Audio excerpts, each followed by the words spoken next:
ധനാഭ്യർത്ഥന ചർച്ചയിൽ ഭരണ പ്രതിപക്ഷ അംഗങ്ങൾ പങ്കെടുത്ത് ഭക്ഷ്യവകുപ്പുമായി ബന്ധപ്പെട്ട് നടത്തിയ ചർച്ചയിൽ വന്ന നിർദ്ദേശങ്ങളെയും വിമർശനങ്ങളെയും ഞാൻ ഉൾക്കൊള്ളുകയാണ് സാർ. ഇവിടെ പറഞ്ഞു വന്നതിൽ കമ്മ്യൂണിസ്റ്റ് പാർട്ടിയുടെ ജില്ലാ കൗൺസിൽ നടന്നു വന്ന പേരിൽ ഉന്നയിക്കപ്പെട്ടതും മാധ്യമങ്ങൾ പ്രചരിപ്പിച്ചതുമായിട്ടുള്ള അസത്യങ്ങൾ ഇവിടെ വീണ്ടും ആവർത്തിക്കുന്ന അവസ്ഥയുണ്ടായി. തെരഞ്ഞെടുപ്പിലുണ്ടായ തിരിച്ചടി വസ്തുതാപരമായി പരിശോധിക്കാനും ആവശ്യമായ തിരുത്തൽ വരുത്തുവാനുമുള്ള സംഘടനാ കരുത്ത് കമ്മ്യൂണിസ്റ്റ് പാർട്ടിക്ക് ഉണ്ട് എന്നുള്ള കാര്യം നമുക്കെല്ലാം അറിയുന്നതാണ്. അതുകൊണ്ട് തന്നെ പാർലമെൻറ്റ് തെരഞ്ഞെടുപ്പിൽ ഞങ്ങൾക്കുണ്ടായ തിരിച്ചടി ഞങ്ങൾ നന്നായി പരിശോധിക്കും. തിരുത്തേണ്ടത് തിരുത്തും. ഞങ്ങൾ ഒറ്റക്കെട്ടായി മുന്നോട്ട് പോകും. അതുമായി ബന്ധപ്പെട്ട് പൊതുമരാമത്ത് മന്ത്രി പറഞ്ഞതുകൊണ്ട് ഞാൻ വീണ്ടും ആവർത്തിക്കുന്നില്ല. സർ, ഇവിടെ ചർച്ചയിൽ ഭക്ഷ്യ പൊതുവിതരണ വകുപ്പ് അതിൻ്റെ പ്രവർത്തനങ്ങളെ സംബന്ധിച്ച് ഭരണ പ്രതിപക്ഷ വ്യത്യാസമില്ലാതെ ജനങ്ങൾക്ക് ആവശ്യമായ തരത്തിലുള്ള ഇടപെടലാണ് നടത്തിയിട്ടുള്ളത്. പ്രതിപക്ഷ MLA-മാർ പ്രതിദാനം ചെയ്യുന്ന മണ്ഡലങ്ങളിൽ എന്തെങ്കിലും ഒരു വേർതിരിവോ ഒരു അവഗണനയോ ഉണ്ടായിട്ടില്ല. സർ, ഒരു കാര്യം ഞാൻ വ്യക്തമാക്കാൻ ഉദ്ദേശിക്കുകയാണ്. ഇവിടെ പല ഘട്ടങ്ങളിലും ഞാൻ വിശദമായി തന്നെ അതിൻ്റെ കണക്കുകൾ പറഞ്ഞതാണ്. ഭക്ഷ്യ പൊതുവിതരണ വകുപ്പിൻ്റെ ഏറ്റവും പ്രധാനപ്പെട്ട കടമ ജനങ്ങൾക്കുള്ള ഭക്ഷ്യഭദ്രത ഉറപ്പുവരുത്തുക എന്നുള്ളതാണ്. സർ, അക്കാര്യത്തിൽ ഈ ഗവൺമെൻറ് നിരവധി ഇടപെടലുകളാണ്. ഇവിടെ തന്നെ അംഗങ്ങൾ പലരും സൂചിപ്പിച്ചു, റേഷൻ കാർഡില്ലാത്ത ഒരു കുടുംബവും ഇന്നുണ്ടാകാൻ സാധ്യതയില്ല. ആ നിലയിൽ ഉണ്ടായ തടസ്സങ്ങളെല്ലാം മാറ്റി അവർക്ക് ഭക്ഷ്യധാന്യം ഉറപ്പുവരുത്താൻ നടപടി സ്വീകരിച്ചു. മുൻഗണനാ വിഭാഗത്തിന് അനർഹമായ പല ആളുകളും ആ കാർഡ് വച്ചിരുന്നത് നമ്മുടെ ഇടപെടലിൻ്റെ ഫലമായി തന്നെ 5 ലക്ഷത്തോളം കാർഡ് നമുക്ക് മാറ്റിക്കൊടുക്കാൻ, അർഹതയുള്ളവർ കൊടുക്കാൻ കഴിഞ്ഞു.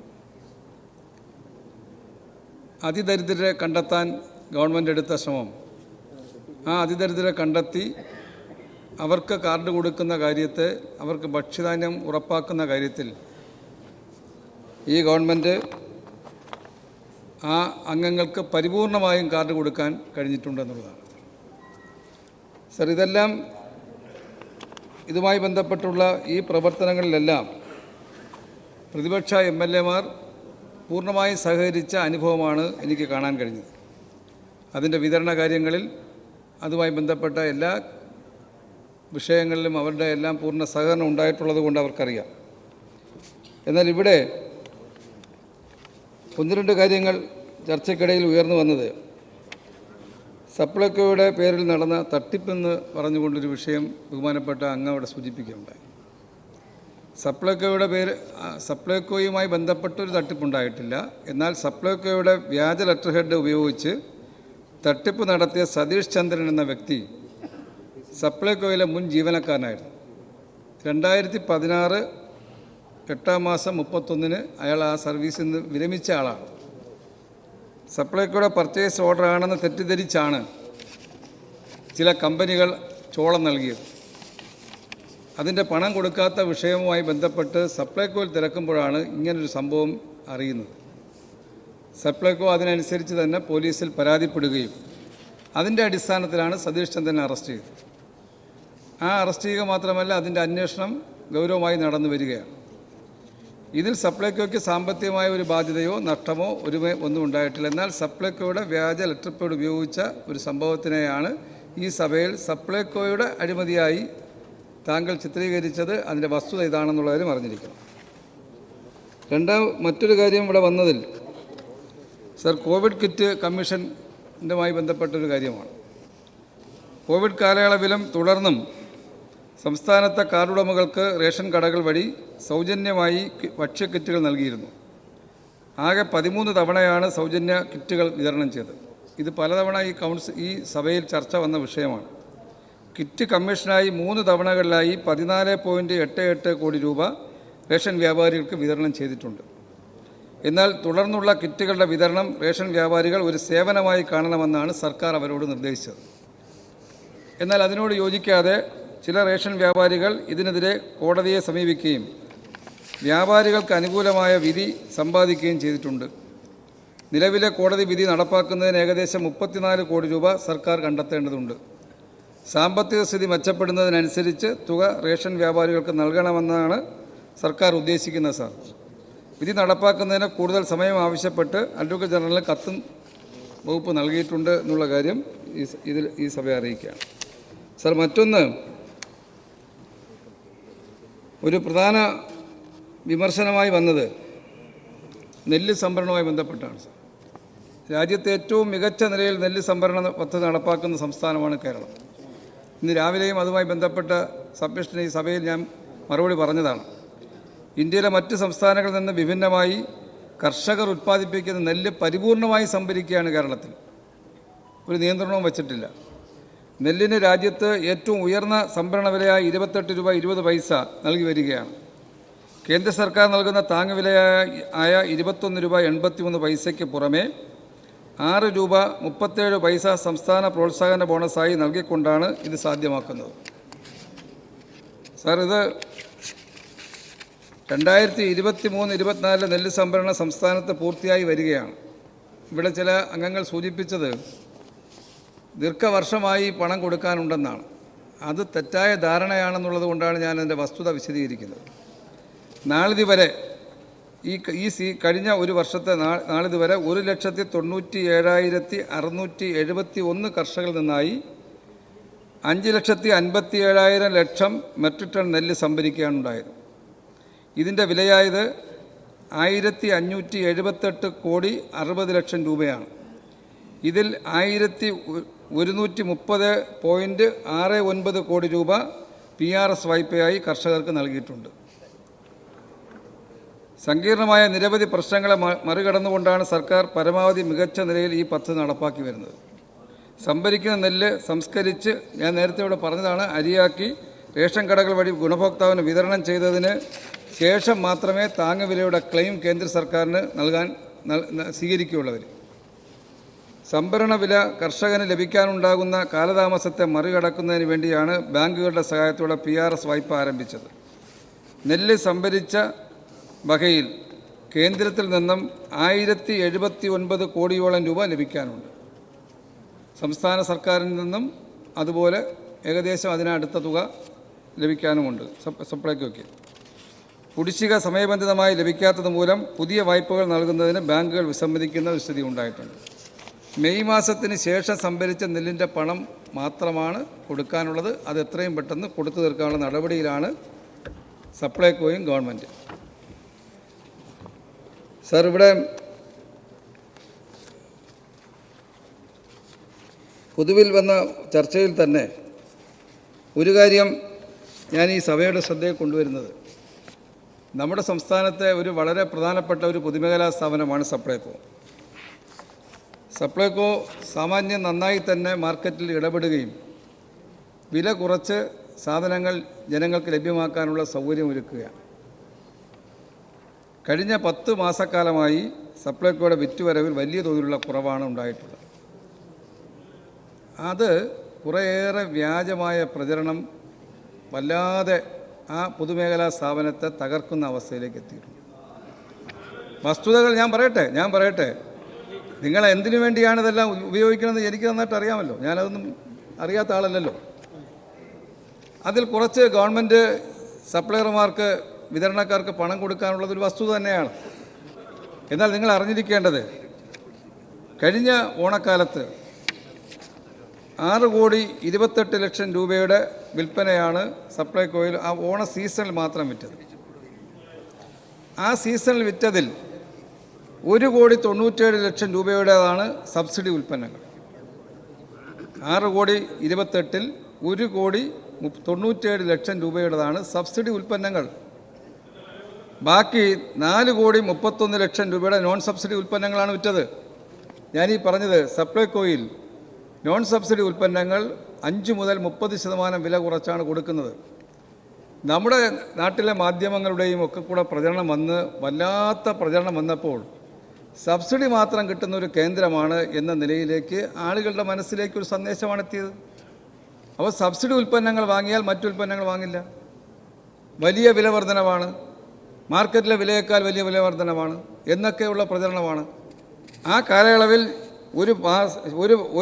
ഒരു മാസം ശരാശരി 233 കോടി രൂപയുടെ വിൽപ്പന നടന്നിരുന്നുവെങ്കിൽ ഇന്നിപ്പോൾ ശരാശരി 81, 84, 91 ആ നിലയിലാണ് ഓരോ മാസത്തെയും വിൽപ്പന. ഞാനിത് പറഞ്ഞോട്ടെ, വിൽക്കാൻ സാധനമൊക്കെ ഉണ്ട്, ഇല്ലെന്നല്ല.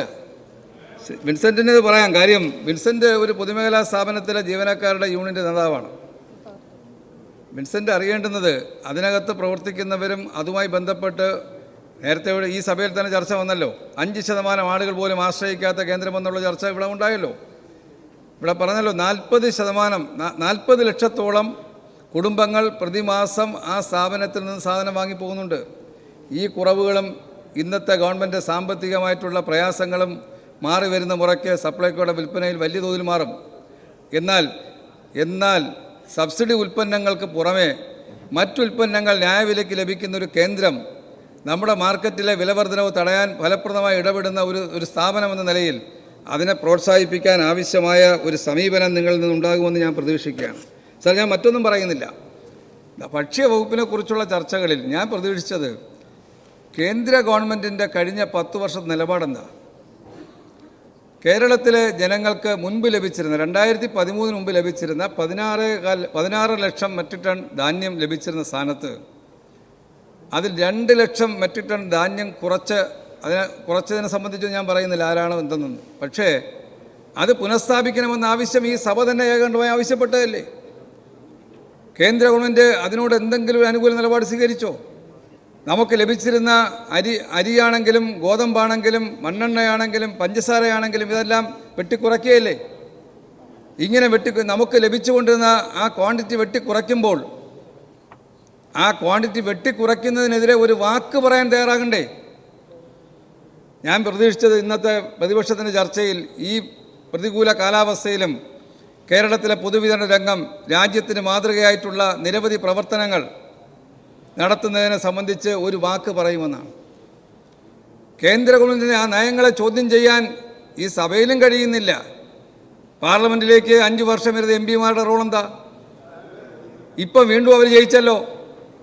ഈ കേരളത്തിൻ്റെ ഉത്സവ നാളുകളിലെങ്കിലും 1 കിലോ അരി അധികമായി തരണമെന്ന് ഈ കേരളം നടപ്പാക്കിയ കെയർ റൈസ് പദ്ധതിയെപ്പോലും അവഹേളിക്കുന്ന വർത്തമാനമല്ലേ കേൾക്കാൻ കഴിഞ്ഞത്? ഭാരത് റൈസ് എന്ന് പറഞ്ഞ് BJP കൊണ്ടുവന്നത് നമ്മുടെ കേരളത്തിന് ലഭിച്ച, ഞാൻ വഴങ്ങുന്നില്ല, കേരളത്തിന് ലഭിച്ചിരുന്ന OMS സ്കീം അനുസരിച്ച് വില കുറച്ച് FCIയിൽ നിന്ന് നമ്മൾ എടുത്തിരുന്ന അരി നമ്മൾ അതിനേക്കാൾ വില കുറച്ചാണ് നമ്മൾ മാർക്കറ്റിൽ കൊടുത്തത്. 26 രൂപയ്ക്ക് വാങ്ങിയ അരി നമ്മൾ 23 രൂപയ്ക്കാണ് കൊടുത്തത്.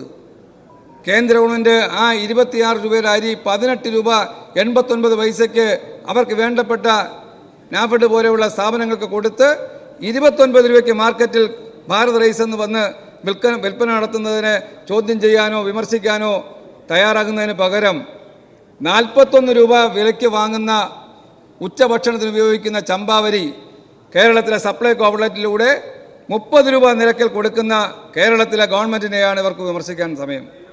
സാർ, ഞാൻ ഈ സഭയിൽ പറഞ്ഞല്ലോ, ചോദ്യത്തിന് മറുപടിയായി ശ്രീ വിൻസെൻ്റ് കേട്ടല്ലോ. വിൻസെൻ്റ് ഉപചോദ്യമായി വന്നതിന് മറുപടിയായി 24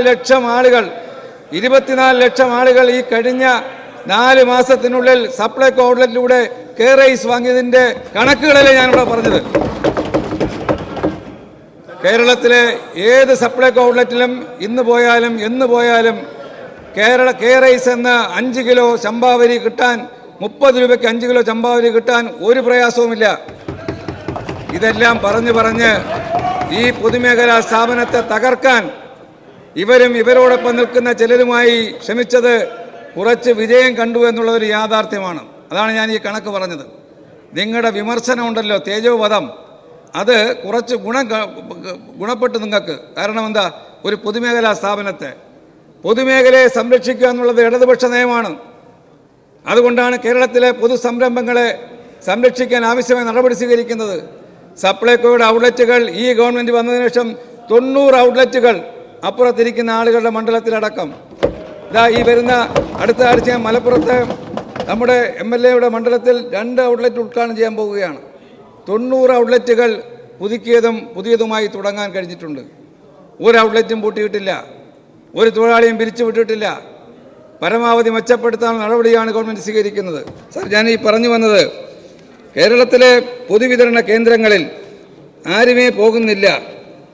ആരുമേ ആ പൊതുവിതരണ കേന്ദ്രത്തിൽ റേഷൻ കടകളിലേക്ക് പോയാൽ കാര്യമില്ല. നേരത്തെ ഒരു അംഗം ഇവിടെ സൂചിപ്പിക്കുകയുണ്ടായി, ബഹുമാനപ്പെട്ട ചാത്തന്നൂർ MLA ഇവിടെ സൂചിപ്പിച്ചു. ഞാനതിൻ്റെ കൃത്യ കണക്ക് പറയാം. ഈ കേരളത്തിൽ റേഷൻ ഷോപ്പുകളിൽ ഓരോ മാസവും പോയി റേഷൻ വാങ്ങുന്ന ആളുകളുടെ എണ്ണം കഴിഞ്ഞ ദിവസം ഞാൻ സൂചിപ്പിച്ചതാണ്. സാർ, ഓരോ മാസവും 82% റേഷൻ കാർഡ് ഉടമകൾ കേരളത്തിലെ റേഷൻ കടകളിൽ നിന്ന് ഭക്ഷ്യധാന്യം വാങ്ങിപ്പോവുകയാണ്. കഴിഞ്ഞ 10 മാസത്തെ കണക്ക് ഞാൻ വേണമെങ്കിൽ ഇവിടെ അവതരിപ്പിക്കാം.